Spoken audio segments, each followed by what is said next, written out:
नमस्कार. आम्ही सारे खवयीच्या या भागात सर्व रसिकांचं मी अतिशय मनापासून स्वागत करतो. परवा काय झालं माहितीये, मी दौऱ्यावर निघालो, धो पाऊस आणि आम्ही असं एक्सप्रेस हायवेला पोहोचलो, मजबूत ट्रॅफिक जॅम.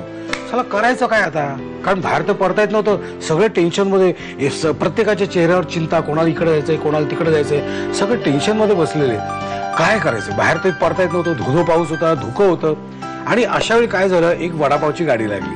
वडापावची गाडी लागली म्हटलं, हळूच एक माणूस बाहेर आला, वडापाव खाल्ला, त्याच्या चेहऱ्यावरचा आनंद बाकीच्यानी बघितला. सगळे उतरले, मी पण उतरलो, वडापाव खायला सुरुवात केली. आणि तुम्हाला खोटं वाटेल, क्षणभरात त्या स्पॉटचा पिकनिक स्पॉट झाला. कशामुळे? फक्त वडापावच्या गाडीमुळे. तुम्हाला सांगून पटणार नाही, तुम्हाला प्रॅक्टिकल सगळं दाखवावं लागेल. म्हणूनच माझ्या मैत्रिणीने इथे पाचारण केलेलं आहे. आपण तिचं स्वागत करूया. नमस्कार. नमस्कार. आपलं नाव? माझं नाव शिल्पा जोशी. बरं, कुठे राहता? मी राहते अमेरिकेत, पण आता सध्या मुलांना सुट्ट्या, त्यामुळे 1 महिन्यासाठी इकडे पुण्यात आईकडे आली आहे. बरं, अमेरिकेत कुठे राहता? स्टॅमफर्डला, कनेक्टिकट मध्ये.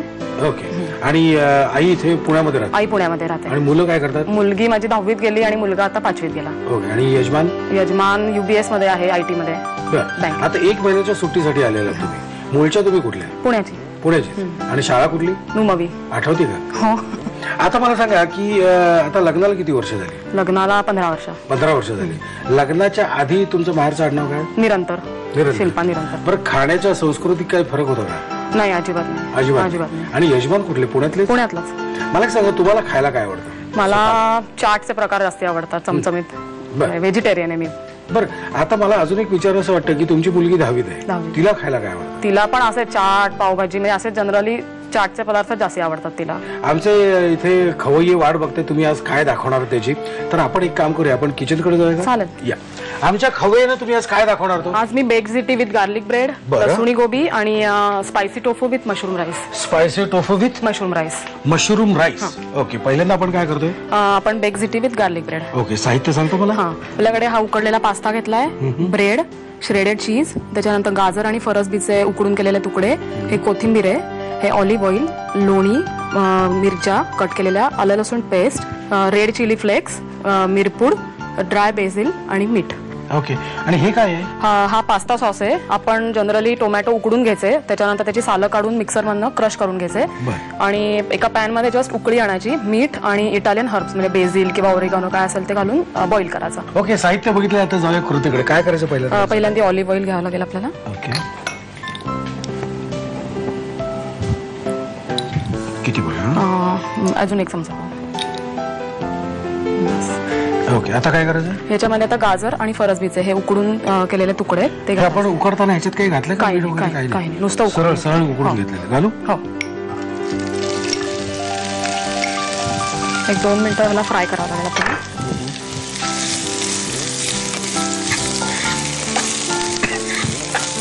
आता ह्याच्यात आलं लसूणची पेस्ट घालायची आपण. मला सांगा, ही कोणाची रेसिपी आहे? म्हणजे तुम्हीच बनवून शोधून काढली? हा, ऍक्च्युली आता आमच्या सगळ्यांकडे ते इटालियन रेस्टॉरंट खूप आवडतं, मग ते दरवेळेस बाहेर जाऊन खाणं होत नाही, मग असंच रेसिपी शोधून थोडंसं आपण वेगवेगळ्या भाज्या घालून याच्यात करता येतात, मग मटार किंवा काही पण. हे एकत्र झालं की आपल्याला तो पास्ता सॉस याच्यात घालायचा. पास्ता सॉस किती घालायचा? तो पास्ता सॉस सगळा घातला तरी चालेल. अच्छा.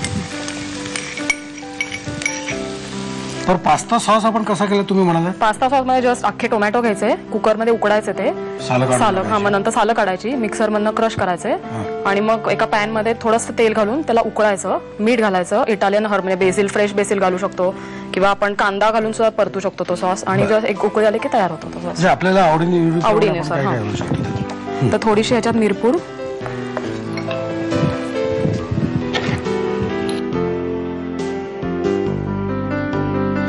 रेड चिलीचे फ्लेक्स घालायचे आणि हे ड्राय बेसिल आहे हे घालायचं. हे एकत्र करून झालं की 1 मिनिटांनी लगेच तो उकडलेला पास्ता आपण ह्याच्यात घालून मिक्स करायचा. आता ह्याच्यात पाणी बिणी काय? काय नाही, हे आता आपोआप त्यात ते आपोआप घातलं तरी चालेल.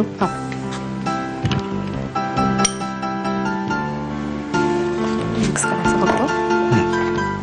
आणि तिकडे तवा ठेवला त्याचं काय करायचं? ह्याच्यावर मी आता ह्याच्याबरोबर जनरली गार्लिक ब्रेड खातात, पास्ता आणि गार्लिक ब्रेड किंवा सॅलड आणि हे. तर आज मी गार्लिक ब्रेड करणार आहे इथे. तो तव्यावर भाजून घ्यायचा. मी हे ढवळू का? तुम्ही त्याची तयारी करा. ह्याच्यासाठी बटर घेते मी. आणि ह्याच्यातच आपल्याला हिरव्या मिरच्या घालायच्या बरं. थोड्याशा, म्हणजे कसं कोणाला तिखट हवं असेल त्याप्रमाणे. तर तिखटच करा, मला जास्त आवडतं तिखट. आणि कोथिंबीर घालायची चिरलेली. जस्ट मिक्स करून देते हे. ह्याच्यात आपल्याला मीठ घालायची जरूर नाही. बटर मध्ये असतं. थोडंसं बटर नाईफनी मी आता ब्रेडला लावून घेते. हे एका साईडनेच लावायचं आपल्याला. हे म्हणजे घरच्या घरी हा असा ब्रेड कसा बनवायचा त्याचे हे सोपं आहे. आपल्याला कधी पण करता येतं. म्हणजे हे बरोबर. ऍक्च्युली ऑलिव्ह ऑइल मध्ये नुसतं हे घातलं ना आपण, कोथिंबीर बेसिल घालून ब्रेडला लावून भाजलं तरी तो खूप छान होतो. गार्लिक घालायचं क्रश करून. बटर कोणाला नको असेल तर जस्ट एका बाजूने मग भाजायचं तव्यावर. आता भाजायचं कुठल्या बाजूने? दुसऱ्या आधी नाही, आधी मागची बाजू टाकायची तव्यावर आणि मग बटरची बाजू भाजून.